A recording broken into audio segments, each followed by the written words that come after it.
আরজিকর কাণ্ডের ঘটনার প্রতিবাদ এখনও চলছে। আর এই পরিস্থিতির মধ্যেই তিলোত্তমার স্মৃতির উদ্দেশ্যে বৃক্ষরোপণ করলেন স্কুল শিক্ষক। আরামবাগ হাই স্কুলের শিক্ষক ভবানী প্রসাদ দাস তিনি পশ্চিমবঙ্গের বিভিন্ন প্রান্তে বৃক্ষরোপণ করে থাকেন। তিনি গতকাল মুকুটমণিপুর ড্যামের ধারে থাকা ফাঁকা জায়গায় তিলোত্তমার স্মৃতির উদ্দেশ্যে বেশ কিছু বৃক্ষরোপণ করলেন। এই বিষয়ে তিনি জানিয়েছেন, যেভাবে বিভিন্ন প্রান্তে তিলোত্তমারা নরখাদকের শিকার হচ্ছে প্রতিনিয়ত, তা বন্ধ হওয়া দরকার। দোষীদের কঠোর শাস্তি হোক। এই বিষয়ে আরও কি জানাচ্ছেন তিনি, ওনার থেকে শুনবো বিস্তারিত। 24 আওয়ার্স আরামবাগের রিপোর্ট।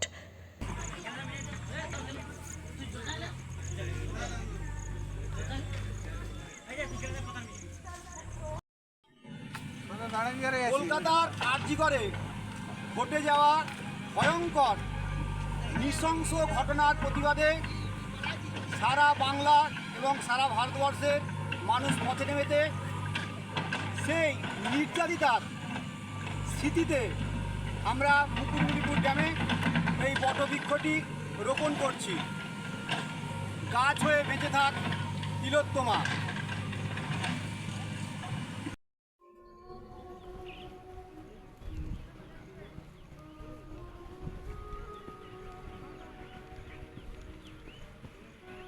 তিলোত্তমা সিটিতে এই গাছটি লাগানো হচ্ছে। একজন স্কুল শিক্ষক পশ্চিমবঙ্গের বিভিন্ন প্রান্তে বৃক্ষরোপণ কর্মসূচি করে থাকি। আজ মুকুটমণিপুর ড্যামে এসেছি। বেশ কিছু চারা গাছ রোপণ করা হলো। এই চারা গাছগুলি তিলোত্তমার স্মৃতির উদ্দেশ্যে রোপণ করা হলো। তিলোত্তমারা যে নরখাদকের শিকার হচ্ছে, এটা বন্ধ হওয়া দরকার। বাংলা এবং সারা ভারতবর্ষে এরকম ঘটনা এখন যে ঘটছে, এটা অত্যন্ত লজ্জার।